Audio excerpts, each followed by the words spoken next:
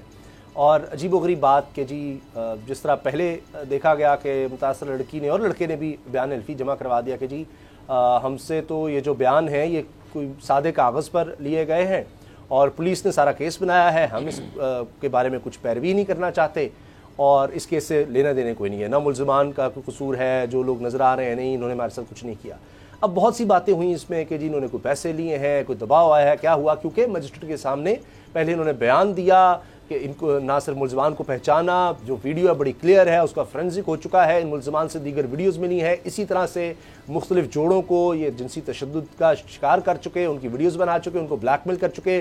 عہدیدار بتاتے ہیں کہ پہلے بھی اس طرح کے کیس پولیس کے پاس آئے لیکن کوئی کارروائی نہیں کی گئی، ان کا کام ہی یہ تھا، یہ پورا ایک گینگ ہے جو اسی طرح سے کرائے پر گاڑیاں فلیٹ دیتا ہے اور اس طرح پھر پہنچ کر یہ ویڈیوز بنانا. خود ایسی ویڈیوز ملی ہیں. پولیس کوشش کرتی رہی کہ جو متاثرہ لوگ ہیں ان سے رابطہ کیا جائے، کوئی سامنے آئے، کوئی نہیں آیا. پھر یہ جو جوڑا تھا جس کی ویڈیو جولائی میں وائرل ہوئی آخر ان تک پہنچا گیا، اے ایس پی خاتون گئی، دیگر پولیس اہلکار، اعلیٰ پولیس افسران پہنچے کیونکہ وزیراعظم نے نوٹس لیا تھا، اور اس کے بعد پھر ان کو یقین دہانی کرائی گئی جی پروٹیکشن ملے گی، سب کچھ ہوگا. پھر جا کر انہیں حامی بھری کہ جی ہم کیس کے آگے پرسو کریں گے. آج غلام مرتضیٰ صاحب جو ہو رہا ہے، کیا ہم اس متاثرہ لڑکے اور لڑکی کو قصوروار اور مجرم ٹھہرائیں گے، یا ہمارا جو نظام ہے اس کو ہم یہ کہیں کہ جی لوگوں کا اس پہ ٹرسٹ ہی نہیں ہے کہ پتہ نہیں کتنی پیشیاں بھگتیں گے، کب تک پولیس ہمارا ساتھ دے گی، رکھوالی ہماری کرتی رہے گی، کہاں آئیں کہاں جائیں، کیا کچھ ہوگا. ورنہ اور بھی بہت سے لوگ ہیں جو متاثرہ تھے، وہ کیوں نہیں سامنے آئے؟ دیکھیں یہ جو صورتحال ڈیولپ ہو رہی ہے دن بدن، یہ ایک طرف تو نظام انصاف کے منہ پہ پڑنے والا ایک تماچہ ہے، اور دوسری طرف ہماری پروسیکیوشن جو ہے اس کا آپ کہہ لیں کہ جنازہ ہی اٹھ چکا ہے. یہ فوجداری مقدمات میں ہمیشہ صرف ایک فریق ریاست ہوتی ہے اور ریاست اپنا پروسیکیوٹر مقرر کرتی ہے، پروسیکیوٹر اس کیس کو لڑتا ہے. اسی لیے ہوتا ہے فوجداری معاملات میں اس پروسیکیوشن، تاکہ اگر کسی جگہ کے اوپر شہادت جو ہے وہ مٹائی جا رہی ہو، یا لوگوں کو بلیک میل کیا جا رہا ہو، یا لوگ حقائق سے پیچھے ہٹ رہے ہوں، کیونکہ اسٹیٹ ورسز کرائم یہ ہوتے ہیں، تو اس میں ریاست اپنا کردار ادا کرتی ہے اور عدالت کو گائیڈ کرتی ہے، بتاتی ہے کہ یہ معاملات اس طرح سے ہوئے ہیں. اس کیس میں خصوصی طور پہ اگر آپ دیکھیں تو آپ کو پروسیکیوشن میں بھی ایسے جونیئر لوگ آپ کو نظر آئیں گے جن کو خود شاید تجربہ نہیں ہے کسی بھی فوجداری کیس کے لڑنے کا، اور وہ سوالوں کے جواب تک نہیں دے سکتے. اب آ جاتی ہے کہ ساری رسپانسبلٹی تمام کی تمام وہ آپ فریقین کے اوپر ڈالنے کی بجائے، ریاست کے اوپر ڈالنے کی بجائے آپ نے ڈال دی عطا ربانی صاحب کے اوپر، آپ نے جج صاحب کے اوپر ڈال دی. وہ بڑے اپرائٹ بندے ہیں اور ان کو سمجھ بھی ہے ساری کیسز کی. اس کیس کو بھی بڑا قریب سے انہوں نے دیکھا ہے. اور اس میں جس طرح آپ نے کہا کہ فرانزک ہوا ہے ویڈیوز کا، اور اس میں ان لوگوں کی شامل اس میں پتہ چلا ہے فرانزک رپورٹ میں کہ یہ لوگ شامل ہیں، اور وہ لڑکی بھی وہی تھی، اور وہ یہ ریکارڈ کا حصہ ہے، اور فردر ویڈیوز جو ملی اس میں بھی، اور بہت سارے لوگ اور پولیس کے بیانات، ہر چیز واضح ہے کہ یہ ایک ایسا کیس تھا جس میں بلیک میل کیا جا رہا تھا، اور ان لوگوں کو بھی بلیک میل کیا گیا، اور پھر ان کو مارا پیٹا بھی گیا۔ اگر یہ کسی بھی انفلوئنس کے زیر اثر یہ بات کر رہے ہیں، شہادتوں سے مکر رہے ہیں، اور یہ کہہ رہے ہیں کہ ہمیں نہیں پتہ کہ کیا ہوا تھا یا کیا نہیں ہوا تھا، تو یہ ہمارے نظام انصاف، ہماری حکومت، ہماری پروسیکیوشن، ہمارے تمام لا انفورسمنٹ ایجنسیز، ان سب کے منہ پہ میں کہتا ہوں کہ یہ ایک بڑا تماچا ہے۔ اگر آپ یہ کہیں کہ ریمنڈ ڈیوس سے آپ شروع ہونے والے کام کو دیکھیں کہ اس میں پورے پاکستان نے ان لوگوں کا ساتھ دیا لیکن انہوں نے صلح کی، اس کے بعد اگلی آپ ثانیہ ساہیوال کے لوگوں کو دیکھ لیں، آپ اچک زئی والا جو پولیس کو بلوچستان کوئٹہ میں نیچے کچل دیا تھا اس کو آپ دیکھیں، کتنے کیسز کی بات کریں گے آپ؟ شارف جتوئی والے کیس کی بات کر لیں، اب یہاں پہ بات، مجھے تو ڈر ہے اس میں یہی کچھ ہوگا۔ یہ یقین مانیں ہم اسامہ غازی صاحب جنگل کے قانون کی طرف جا رہے ہیں اگر یہ اسی طرح سے وتیرہ رہا اور اس میں سزا نہ ہو سکی مجرمان کو۔ آپ یقین کریں لوگ اپنے ہاتھ سے مقدمات کا فیصلہ کرنا شروع کر دیں گے، ریاست اپنی ذمہ داری سے مدبرہ ہو جائے گی، بڑی خوفناک ہم نے پہلے بھی دیکھا ہے۔ ہاں جی، یہ نہیں ہونا چاہیے۔ اچھا اب یہ بتائیں بابر ڈوگر صاحب کہ کیا کیا جائے کہ اب حکومت تو کہہ رہی ہے، عمران خان صاحب تک نے نوٹس لیا، ان کی پوری ٹیم آ گئی، جب یہ بیان حلفی ان کا آیا، لڑکا اور لڑکی کا جی ہم کیس کی پیروی نہیں کرنا چاہتے، ہم جانتے پہچانتے نہیں، تو پھر کہا گیا کہ حکومت اس کیس کی پیروی کرے گی۔ اب کیا اگر حکومت خود اس کیس کو منطقی انجام تک پہنچا سکتی ہے تو ان لڑکا اور لڑکی کو پھر سائڈ پر کر دیا جائے یا کہ ان کے خلاف کارروائی کی جائے؟ کہ دیکھیں ایک تو اب ہوتا یہ ہے کہ وہ جنسی تشدد، ہراسانی کا وہ شکار ہوئے، اب شاید وہ تھک گئے، جو بھی ہوا ان کے خاندان والوں نے کہا جی چھوڑو، جان چھوڑو، پیسے مل رہے ہیں، جو بھی ہوا ہو۔ اب مجھے نہیں پتا اس کیس کا، میں ویسے کہہ رہا ہوں کہ ہم نے بہت سے کیسز میں اس طرح سے ہوتے ہیں کہ ماضی میں جس طرح سے بھی کوئی بیچ میں آ جاتا ہے جی صلح کر لیں فلاں فلاں فلاں فلاں، تو ہر کیس میں ایسے کیوں ہو جاتا ہے؟ اسامہ صاحب بدقسمتی ہے کہ یہ کیس اسلام آباد میں ہوا، اسلام آباد میں جو کیپٹل ہے وہاں پر یہ سارا واقعہ ہوا، کئی واقعات ایسے ہو چکے ہیں، ویڈیو وائرل ہوئی، جی پرائم منسٹر نے اس کا نوٹس لیا، پرائم منسٹر کے کہنے پہ ساری پروسیڈنگز ہوئیں، الٹیمیٹلی اس کی انویسٹیگیشن ہوئی ہوگی۔ جی پروسیکیوشن نے جب چلان اس کو کیا، کورٹ میں چلان پیش کیا گیا ہوگا تو پروسیکیوشن نے جو کمیاں خامیاں کوتاہیاں وہ ساری دور کی ہوں گی، لڑکا لڑکی جو ہے ان سے کانٹیکٹ کیا ہوگا، ان کی رضامندی کے ساتھ یہ کیس جو ہے کورٹ میں گیا ہوگا۔ اس کے بعد ویڈیو بڑی کلیئر ہے، سامنے ہے، تمام لوگوں نے دیکھی وہ ویڈیو، اس کا فورینسک آڈٹ ہوا ہوگا، اگر فورینسک آڈٹ ٹھیک ہے تو کس طرح سے یہ مکر سکتے ہیں؟ اور حیرانگی کی بات یہ ہے کہ اس کا مطلب یہ ہے کہ الٹیمیٹلی جو ملزم پارٹی ہے انہوں نے لڑکی کی فیملی تک اپروچ کیا، ان کو ڈرایا دھمکایا، جو بھی کیا، پیسے دیے، وہ اس حد تک ان کو خوفزدہ کیا کہ وہ آج اپنے کیس سے مکر گئے۔ تو اگر اس سارے شواہد کے باوجود یہ ملزم بچ نکلتا ہے ایسے کیس میں جس کا نوٹس پرائم منسٹر نے لیا ہوا ہے، اگر اس میں پوری سٹیٹ اس ملزم کو نہیں پکڑ سکتی اور اس کو سزا نہیں دے سکتی تو آپ سوچیں کہ کل یہ کیا کرے گا؟ سر یہ پہلے کہتا رہا ہے صحافیوں کو ہوگا، اس سے مرشد آ رہا ہے، عزت کس طرح سے بچے گی؟ کوئی نہیں مجھے کچھ بگاڑ سکتا ہے، اس کی پہلے وہ تو میڈیا کو پہلے دھمکیاں دے رہا ہے، اور اس کے ساتھی کچھ مفرور ہیں جو آج تک پکڑے نہیں گئے۔ میرا مطلب جس بندے کے ساتھی مفرور ہیں جو آج تک پولیس ان کو پکڑ نہیں سکی، وہ جو لوگ ہیں وہ باہر بیٹھ کے کیا کچھ نہیں کر رہے ہوں گے۔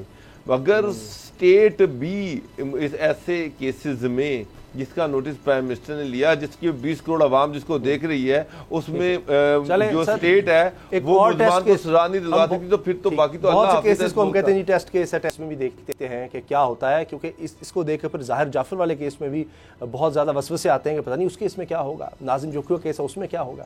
پروگرام دیکھنے کا شکریہ، اجازت دیجیے، اللہ حافظ۔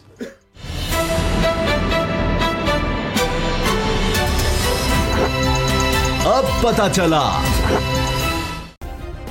سبسکرائب کریں اور بیل دبائیں تاکہ کوئی خبر رہ نہ جائے۔